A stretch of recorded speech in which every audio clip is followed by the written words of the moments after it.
Hello and welcome to Tigers by the Fire, a podcast out of Holy Cross High School. This is Season 2, Episode 4, about the Tuskegee Airmen. With me are Alex. Hello. And Ethan. Hello. So this episode about the Tuskegee Airmen is one that I think is very interesting. This is a topic that a lot of people know a little bit about, mostly through pop culture and movies. So I think a little background is in store. Obviously, the United States in the 1940s was a society that had a lot of racial issues in it. African Americans were discriminated against on every levels of society, including in the military, where they were set in segregated units. In World War I, most African Americans were relegated to service roles, not necessarily fighting in combat. And when the Army Air Force or Army Air Corps came about, there was this idea, could African Americans fly in planes? And that's really where the Tuskegee Airmen are born. So I'm going to turn it over to Ethan, who's going to kind of explain how this topic came about.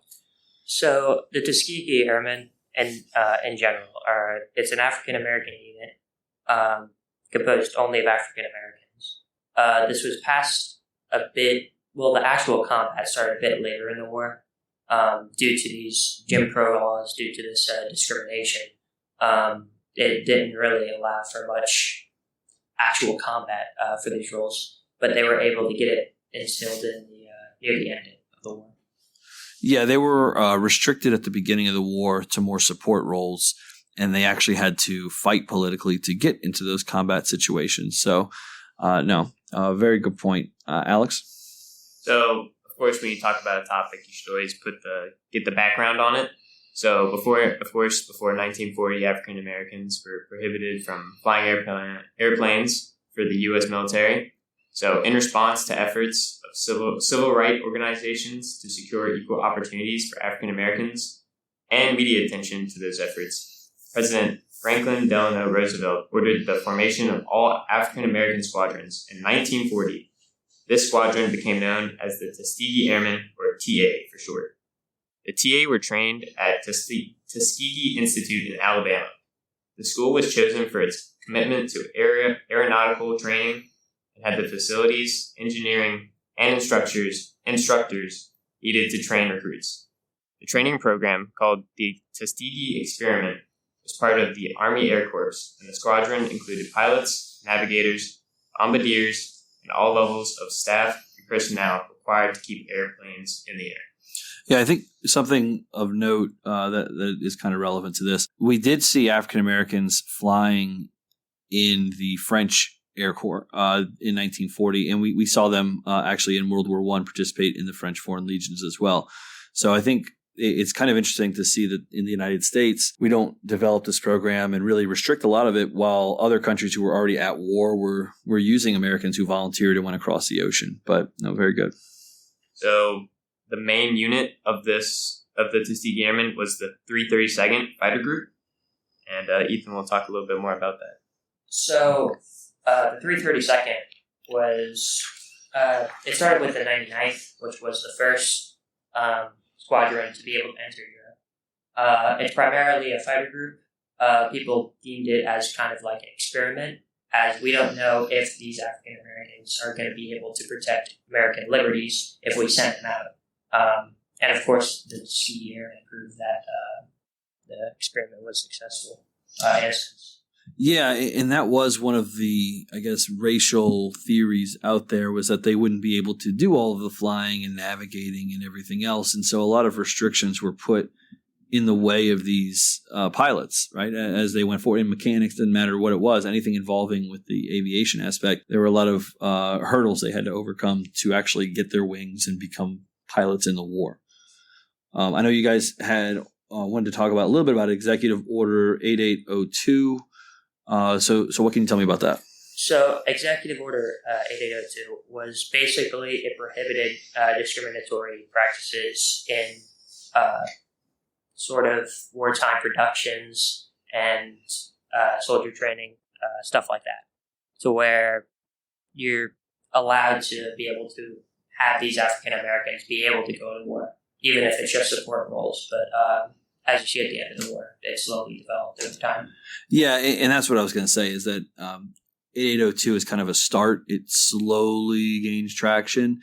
And really, a lot of it is based around production. And so inside of these factories that are producing all of these planes, we see African-American workers, we see Hispanic workers, we see men, women, all participating for the war effort, and it gets translated into the fighting men that will, obviously make up the Tuskegee Airmen later on. And as you go on to those later roles to be able to get into combat, they were able to do bombing strikes. They were able to strafe railroads, highways near the end of the war. And as they continued to do this, their reputation grew. Here it says there was a military newspaper, Stars and Stripes, who would commend the Tuskegee Airmen and try to demonstrate that they weren't this, type of experiment. They weren't something to just be played with. They were real people fighting for America on the front lines. Yeah, I think one of the early ways they made a name for themselves was in the protection squadrons for the bombers that were bombing Europe. And so the Tuskegee Airmen would get these jobs, and essentially you have to stay alongside these Liberators or B-17s and prevent German planes from strafing them and shooting them out of the sky. It's a very dangerous task, and it was one that a lot of pilots weren't very good at. They would leave the bombers to go chase off German planes, and then the German planes would come in from a different angle and shoot down the bombers. The Tuskegee Airmen were kind of made famous because they didn't leave planes, and they had the highest success rate of any unit in the war. And like you said, Stars and Stripes started to write about that, and they gained a lot of notoriety from it. Now, did you guys look at the training aspect of these guys? So and again, without getting ultra specific, what kind of hurdles were put in front of them in terms of becoming pilots? Because this was a pretty rigid training regiment that they had to get into just to get in the air. So most of the training was it was harder. It was about 2 times harder. There was a way lower success rate for African Americans due to discrimination in general. Because with Executive 8802, they had to be able to allow these African American soldiers into the war, but it allowed wiggle room to be able to make the practices and the training harder, so they wouldn't be able to get as much into the war. And this directly caused for the Tuskegee Airmen to be way more fit for battle than the majority of the other soldiers. Yeah, I think that's one of the ironies behind that discrimination is that it leads to this becoming an elite unit because, they were in the top 90th percentile of all the different drills and tests written and, physical that they had to take. Because if they weren't, they got washed out. And so for the pilots that end up surviving all of this training, they end up being very, very good. And I think it's kind of an ironic twist to the story because obviously those hurdles were put there not to make them good, but to prevent these guys from becoming pilots. So just to put into perspective of the types of missions that they're in. So these are hundreds of planes that they're flying over Europe, trying to protect these bombers, which they escorted to places like a Berlin tank factory, where they got during this specific escort, they got a distinguished unit citation for their 3 missions during the 24th of March, 1945. And so during this, they're protecting these bombers, and they have to fight off the Luftwaffe with their Me-262s, which were very good fighting planes, and they were even better than their Mustangs, which they flew. And so it really kind of puts into perspective just how well trained they were. They were able to shoot down 3 of them with their skill. When you start talking about especially at the end of the war, the planes the Germans throw out there, obviously having the first kind of jet aircraft, and that's because Tuskegee Airmen go against those, and that's a pretty remarkable thing. I know you guys have a little bit about certain events that happened, certain awards that were given out. But before we get to that, let's just kind of think too, if you look at the war effort, the bombing campaign is something that really transforms the whole war, right? The United States is able to bomb, as you said, a German tank factory in Berlin. That cuts down production. That's going to save lives on the ground. Without that bombing campaign, Germany doesn't or isn't going to be crippled in terms of production-wise. And so this is immensely important to the war effort. I just wanted to make sure we stress that out. And the Tuskegee Airmen, by protecting those bombers, end up obviously saving the lives of those bombers, but they end up saving lives of American, British, and Allied soldiers all across Europe. And it's a really important aspect. And a lot of people don't realize that the United States bombed during the day. So these are very, very dangerous missions. They don't have cover of night like the British. And these are everyday affairs. So very good. Overall, the Tuskegee Airmen downed 108 enemy aircraft. They were awarded 744 air medals. They flew a total of 1,378 total combat missions. They had 179 bomber escort missions and only lost 25 bombers. They had 112 enemy aircraft destroyed in the air, 150 on the ground, and 148 damaged. They were also able to, of course, go after rail cars, trucks, other vehicles by destroying supply lines that the Germans needed, but that helped the Allied forces. And they were even able to put a destroyer out of action.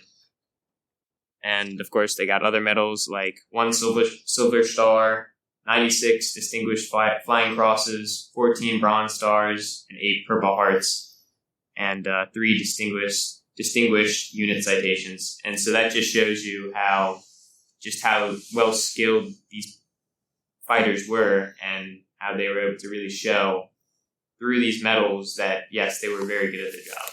Yeah, this was one of the most decorated escort units in the war. So they, obviously showcased their skill. I know, Ethan, you were about to add to something. Yeah, I just thought it was going to be important that to note that basically, a great majority of many of these awards given to the Tuskegee Airmen were given years later after the World War because of the discrimination back in the Americas. You'd have reports of African Americans staying in France, and it's awful to see how America was at that time when they did all this stuff for their European front. Yeah, they end up getting a lot of awards in the 80s and even 90s where you see recognition of their actions, which is just crazy to think about that it took that long to recognize some of these people. And they do get awards during the war, but like you said, a lot of the stuff is given out much, much later, and a lot of these people are dead by this point too, which is even sadder because they never get to see some of the fruitions. But I know presidents from Bush all the way through Obama would have the Tuskegee Airmen come in and come to the White House. So it was, they did eventually get recognized, though they were all old at that point. Right.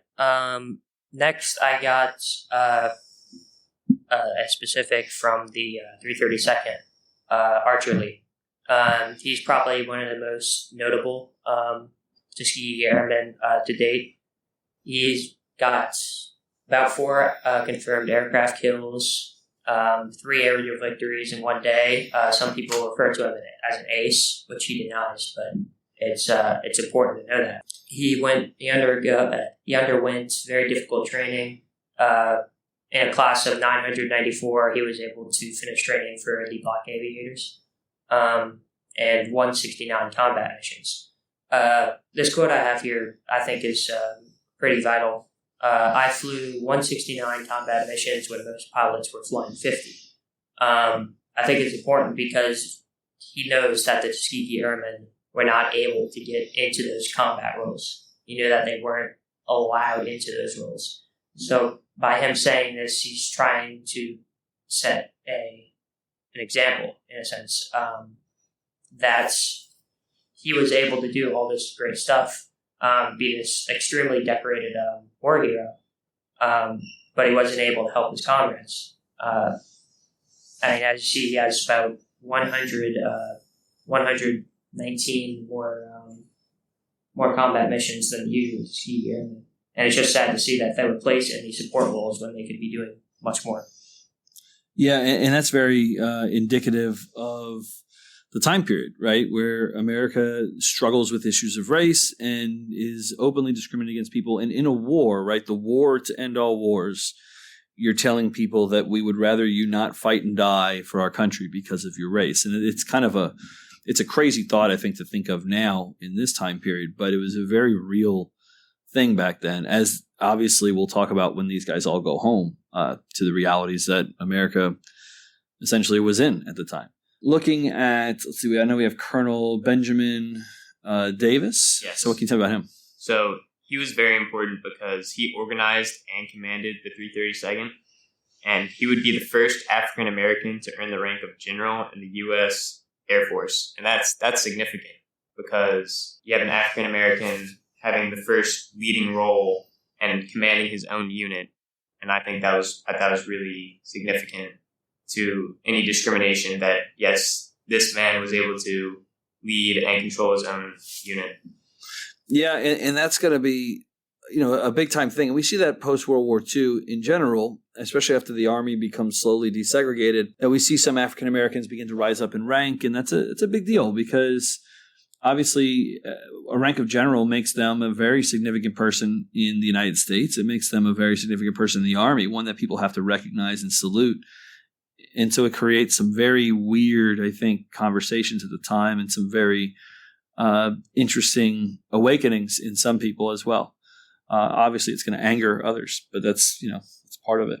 And I think it's important to note that most of these African Americans fighting in the war, in the early parts of the war, were led by white generals because African Americans couldn't, and they didn't trust them to be able to accomplish these roles. Yeah, specifically ground troops were usually led by white officers, white generals, especially in Italy.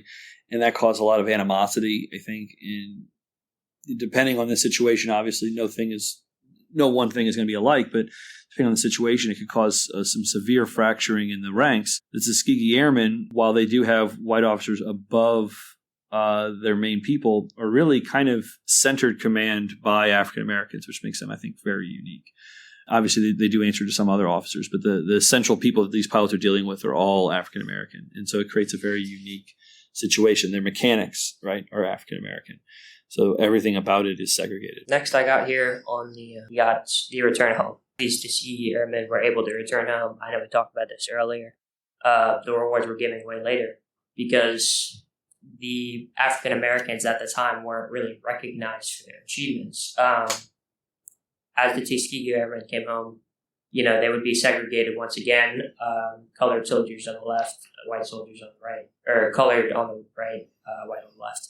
And this just shows further how America was basically fighting for the liberties of against evil, kind of in a sense with World War II. And when they came home, they were the evil in a sense. So the African Americans really weren't allowed the same rights as the people they were fighting for, which is it's awful. Yeah, especially when you look at the war and you talk about this as a war against tyranny and oppression, and you look at everything the Nazis did, obviously, and the Japanese, all the places that they occupied. And then you have these men who serve in this very important combat role, right? They're in charge of these multi-$1,000 aircraft. They have ranks, they have officer titles and everything else. They come back home and they're not allowed to eat in the same restaurants as German POWs, right? And I think that's something that is very tragic, as we talked about. And actually, our last trip to the World War II Museum, we went and looked at that. And if you remember, they had it was a little placard, and it talked about how when they would get shipped off to the training grounds, right, they would segregate them at bus stations. And so that just shows you, again, the amount of discrimination that was taking place at this time. I know you guys want to talk a little bit about the double V for victory idea. I think it's a really important movement. So double victory was an idea that was going throughout the United States that the African Americans wanted to both fight off the Axis powers and the evil in Europe, but also were focused on overcoming racism at home. So they really thought by helping in the war front and helping, they were able to show that they could really help on both sides and show everybody that, hey, we're really gonna help the United States and fight off Europe at the same time, and it just set a precedent that they were, out to help, and they were like normal human beings like everybody else. Yeah, and I think it also kind of goes with the theme that once you establish like a freedom like they did, right, with the various, serving in the military, equal employment benefits in factories, you can't go backwards from that. And so that double V for victory was continue the progress we've made and make it go even further. And that is, a motivation for some of these, men and women, is that they want to end some of this discrimination, which is why in the 1950s, a lot of your early civil rights leaders were veterans from the war. So very important stuff. So I'm going to close this out unless you guys have anything else you want to add. Nope. All right. Well, thank you, Alex and Ethan. And this was episode 4 of season 2 of Tigers by the Fire about the Tuskegee Airmen. Thank you.